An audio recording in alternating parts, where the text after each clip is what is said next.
this is Chris for JamPlay.com, and you're watching another episode of Lipe's Licks. The next 4 lessons are going to be focused on really basic playing and using and incorporating different effects. Some delays, some tremolos, some modulations.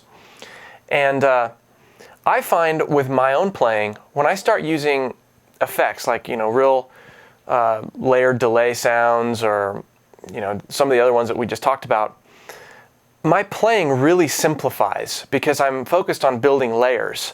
And that's what we're going to do in these next 4 lessons. We're going to add very simple parts to a backing track, and we're going to stack them on top of one another.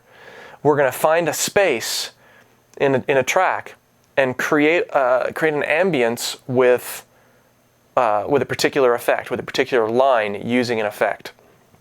So what you just heard was a relatively clean sound and an 1/8 note delay set up at 90 beats per minute. Now, a lot of delay pedals have the ability to set a tempo and then set a note value. I'm using an Avid 11 rack, and that allows me to dial in the exact tempo and then set the subdivision. So I'm at 90 beats per minute, and I'm on an 1/8 note delay. If you have a pedal that does that, and there are a lot of them, you can set it up and play just like this. And you can play along with the backing track and build layers as we're doing this over the next 4 lessons. If you don't have something like that, the best thing to do is to use a delay with a tap tempo.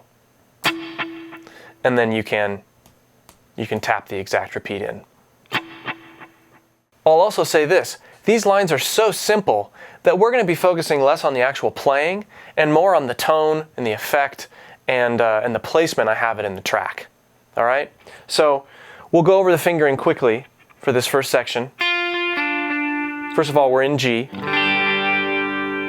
G dominant, actually. And you can tell because we're playing,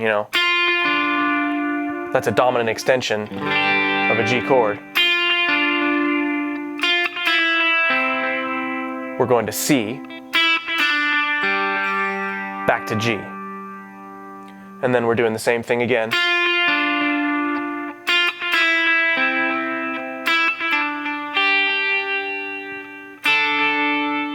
And we add the 9th in there, going into what would be the chorus, that extra section that you heard there at the end. Okay, we have 2 total parts in this section that we're adding. That bass is grooving, and then we've got this kind of the melody line.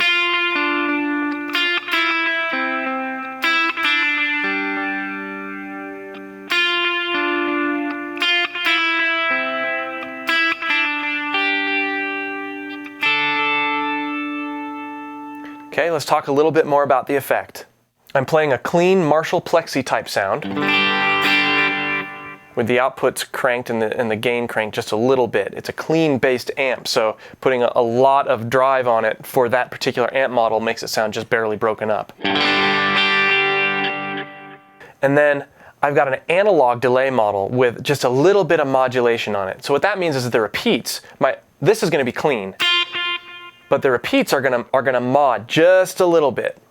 It's a little bit of a chorus. That means the pitch is gonna go up and down just a little bit. Okay, my mix is set to about 40%. So what that means is that the delay trail is just a tiny bit quieter than the original note. Okay, now the feedback, a lot of delay pedals will use, percentages for feedback, or they might just use a straight number. This one is a knob, and my feedback is at 1 o'clock. I'd say about 4 audible repeats. All right. Now, the reason I chose an 1/8 note delay here is because it allows, with the syncopation and the rhythm that I'm playing in the line, it allows for some in-between notes to occur with the delay. Listen again to the track with this part.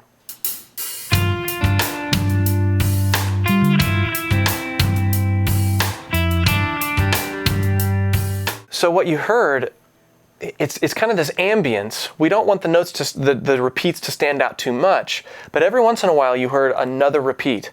I should also say this, that because it's an analog sounding delay, you don't have, the repeats have less treble than the original. Okay, so that's the first layer of 4 total effects lines we're going to be putting on this track. So come back for the next one next week.